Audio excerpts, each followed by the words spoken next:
What do you think of when you hear the word literacy? Most people would say literacy refers to reading and understanding text.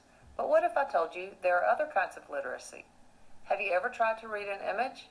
Visual literacy refers to the idea that people can read images, just like text, to find a deeper meaning and unspoken message. Visual literacy is the process of analyzing varying elements in an image to better understand the intended message of the picture. Images, like text, often convey additional information that is not necessarily obvious or spoken. In order to become visually literate, you must first learn how to identify elements in images that relay information or hold a symbolic meaning. Together we will look at several photographs that utilize one or more of these elements to convey a message, feeling, or idea. When attempting to show emotion in a photograph, the audience must make a connection with the photo. In order to do so, the photo must bring a certain emotion to the viewer rather than be a happy or sad feeling. In the photos shown, the baby could bring a variety of emotions, but it makes the audience think about their own lives and truly make a connection with the photograph. Depth of field is the art of creating a photograph in which the aperture and focus distance play a major role in the skill set. Instead of switching between settings on your digital camera, depth of field photos show the natural progression between a sharp focal point with a background that softens as the photo deepens. In the photos shown here, the animals are the focal point of the photographs, while their surroundings gradually fade into the background. While shooting in direct sunlight, the key is to be very precise with the location of the photo in relation to the location of the sunlight. The white balance settings located on most digital cameras also play a major role in taking a photo in direct sunlight.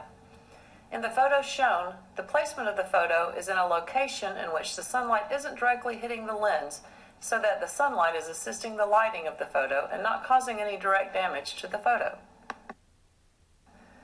When shooting a photo during the night, the key points to shooting are to again plan your shot precisely, especially when attempting to capture a certain light as shown in the photo here.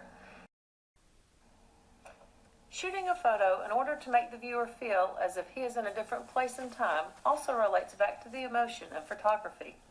Many photos that remind the viewer of the past are because of the same emotions that make the viewer feel those emotions. A photo that can remind a viewer of an old car or a place in which they made a positive memory may take the viewer back to that particular place and time in their mind.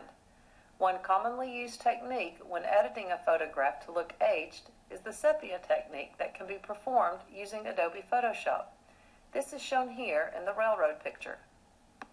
The use of angles in photography is extremely useful in order to give the audience another perspective to the photo. In the photo shown, the speed limit sign follows the rule of thirds in which the subject of the photograph lies within the intersection points of the rule of thirds instead of the center of the photo. This allows the viewer to focus on the speed limit sign and the scenery rather than how fast the car is actually traveling.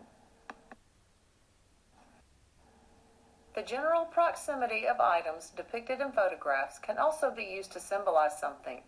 In some situations, the focal point of the picture may appear very close in comparison to other items. This close proximity creates a natural feeling of importance for the item that is closest to the viewer. The subject will likely catch the viewer's eye first and demand attention because it fills up more of the frame. These are just a few examples of the many ways pictures can relay a message or idea. In today's society, messages are delivered via graphics all around us, from advertisements to magazines to artwork. It is important that you carefully build these skill sets and learn how to interpret visuals. Remember, visual literacy is the key to unlocking the unspoken world around you.